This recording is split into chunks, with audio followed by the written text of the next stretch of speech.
Not only were we up against rain in the forecast every single day, but we were also up against the Texas heat. Makeup had to be constantly on set to dab or powder the cast faces due to the fact that they were always sweating. Not only do we have to worry about keeping our cast cool and hydrated, but then our cameras started to overheat. So we made sure that we had umbrellas over the cameras to protect them from the heat. When you have a jib of that size on set, you're gonna need a lot of people to deal with it. I mean, with the counterweight, the length of the arm, the fact that it gets really hot really fast in the sun, you're gonna need a good group of people to help maintain it, especially when you're pressed for time. In previous years, we've always had to stop filming due to planes and cars and the occasional train. But this year, they decided to put a DART light rail station right by the park.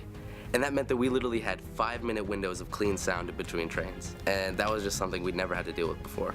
While it was still shot in less than 5 days, it was by far the longest we've spent shooting on location. As a boom operator, I knew the camera's frames for most shots because I'd been in this camp before.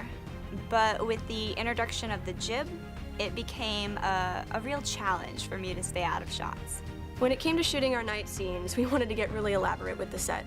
So we taped up some of our excess foliage behind the tents and lit it so that there would be silhouettes of leaves on the walls.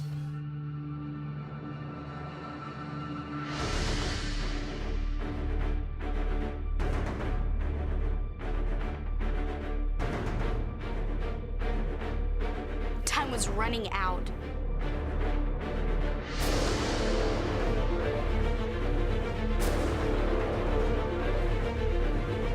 We were going through water so fast.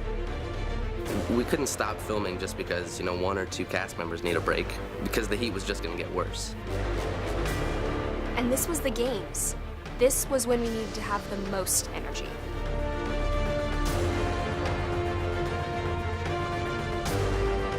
This year, they decided to put a DART light rail station right by the park. And that meant that we literally had 5-minute windows of clean sound in between trains.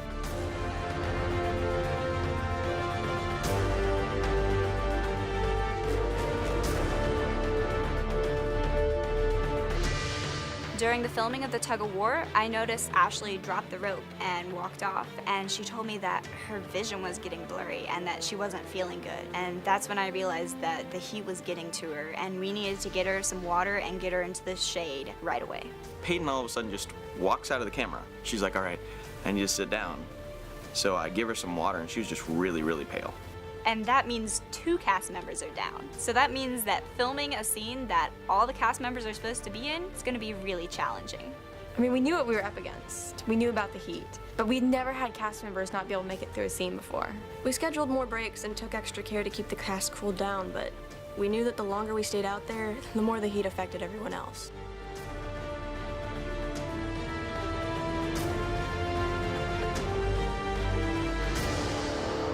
And that was day 1.